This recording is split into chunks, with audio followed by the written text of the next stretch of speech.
Welcome back to the channel, soap fans. It is a beautiful day to dive into some absolute daytime television madness. Grab your strongest cup of coffee or a massive glass of wine because we have an astronomical amount of drama to unpack from our latest trip to Port Charles. Let's just jump straight into this chaos. I am literally typing this at 2:00 in the morning because I cannot sleep. I cannot sleep. I mean, we all knew the Windermere hostage situation was going to blow up eventually, and we all knew Willow's twisted little poison game was on borrowed time, but I did not expect them to pull the trigger on both storylines in the exact same hour. My heart is still pounding out of my chest. I need to vent, I need to scream, and I desperately need to know if I'm the only one who literally jumped off the couch screaming at my television screen tonight. We have to talk about Drew. We have to talk about Willow. And sweet mother of daytime drama, we absolutely have to talk about Liesl Obrecht. Let's start with the hospital room because my jaw is literally still on the floor. I can't believe they actually did that. I really can't. So Willow is sitting there by Drew's hospital bed looking all tragic and beautiful, practically whispering her entire villain monologue right into his ear. She is literally confessing to everything. She is pouring her heart out about shooting him, drugging him, keeping him in a locked-in state, the whole 9 yards. And right in the middle of her tearful, twisted confession about how she is doing all of this for their family and to protect her own secrets, Drew's eyes snap open. They snapped open. But here is the absolute genius part, the part that made me scream so loud my dog woke up. He didn't gasp, he didn't choke. He didn't immediately try to strangle her or call for the nurses, he just closed his eyes again. He went right back into playing possum. Drew Kane, the man who has been a literal vegetable for weeks, just pulled off the greatest acting job in Port Charles history. He is awake. He heard every single word of her horrific confession, and he is choosing violence by choosing absolute silence. And honestly, I am so here for it.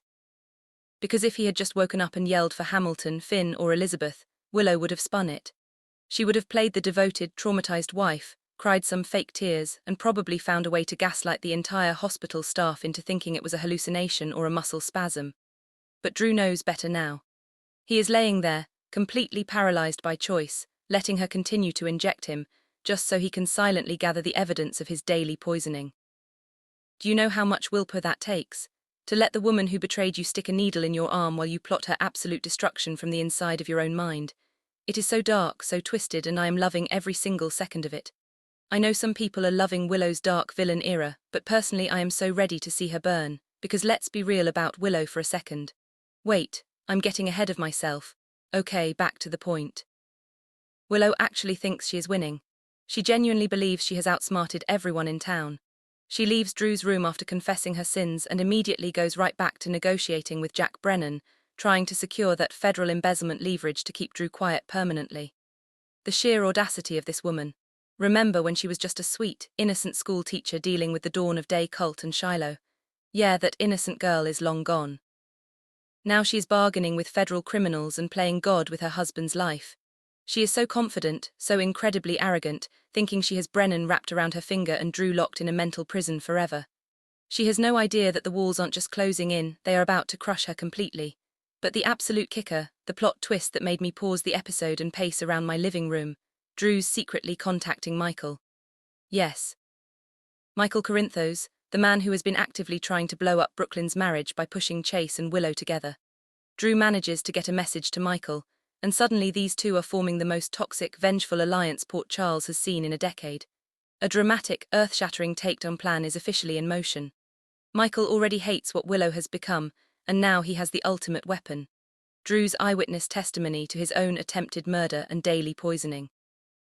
I mean, the irony is just delicious. Michael was busy setting a petty cheating trap at the boat house, but Drew is setting a literal federal prison trap. And I am just picturing the fallout. This isn't just going to be a quiet divorce with some shared custody of the kids. This is going to be a public execution in front of the entire Quartermain family. Imagine the scene, the mansion, the living room, Tracy sitting there with her martini, Brooklyn looking vindicated, and Drew just walking in on his own 2 feet. Willow's betrayal is going to destroy everything she has ever built. She is going to be facing decades in a federal penitentiary for attempted murder, kidnapping, and God knows what else. And the spoilers are hinting that she is going to have to make an impossible choice. Face justice and the absolute wrath of the Quartermains, or go on the run with Nell Benson. Nell Benson. Can you imagine Willow Tate packing her bags and going on the run with a global crime lord just to avoid jail time? I am dreading it and anticipating it all at once. It would be the ultimate fall from grace. But as much as I am living for the Drew and Willow drama, we absolutely have to pivot to Spoon Island because Liesl Obrecht just delivered the performance of the century. I am sorry, but Kathleen Gatty deserves every single Emmy they have in the vault. Just back up the truck and hand them over right now. Last week we saw Cashies tell her that Nathan was dead and cremated, and she slammed him so hard my own cheeks strung. We thought she was broken. We thought she was just going to be a weeping, defeated mess in that Windermere cell next to Jocelyn. We thought Cullum had finally won. We were so wrong.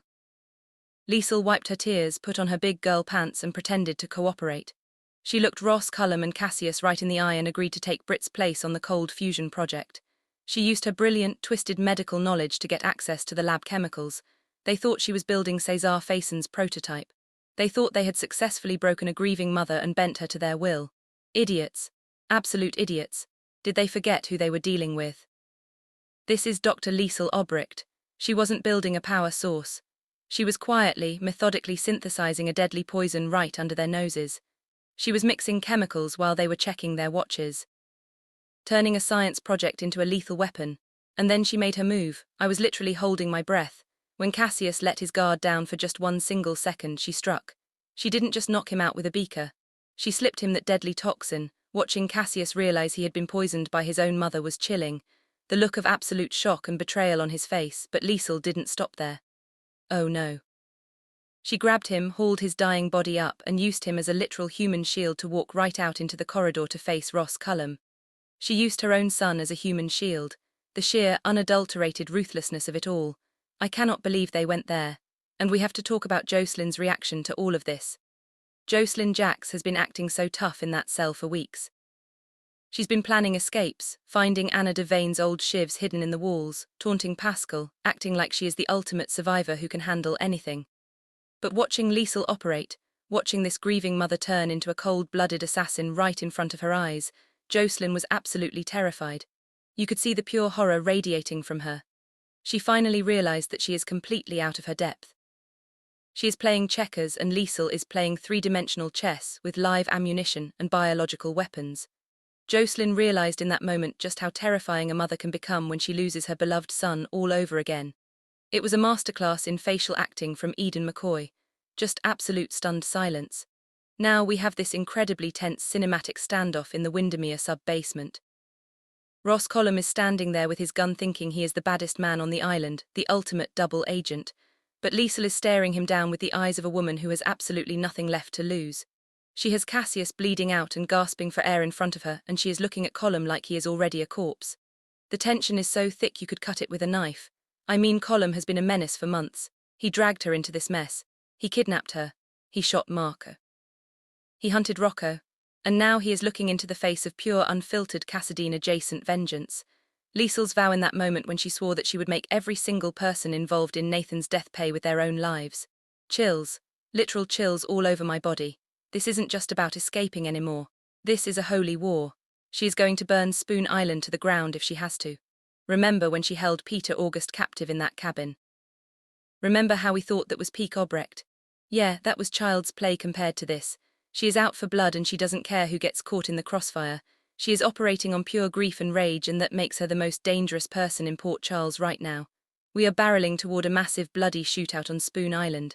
A total bloodbath is inevitable at this point. You've got Cullum with his weapons. You've got a poisoned Cassius fadding fast.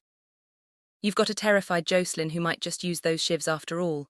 And you've got an unhinged Liesl with a death wish and a pocket full of synthesized poison. Plus, we know Carly is snooping around the property looking for Jocelyn. And Sonny, Laura and Lucas are making their own moves against Sidwell. All these storylines are crashing together at Windermere, and I honestly don't know who is going to make it out alive. Are they really going to kill off Cashies this quickly? After bringing him in as Nathan's twin, is Callum finally going to meet his maker? I am so stressed out just thinking about it. So to wrap up this massive late-night rant, I just have to say that General Hospital is firing on all cylinders right now. Between Drew playing the ultimate long game against a delusional Willow, and Liesl turning into a lethal weapon to avenge Nathan, the women of Port Charles are making some terrifying choices, and the men are paying the absolute highest price. I am half celebrating these amazing dramatic storylines, and half complaining about the sheer stress it is causing my nervous system.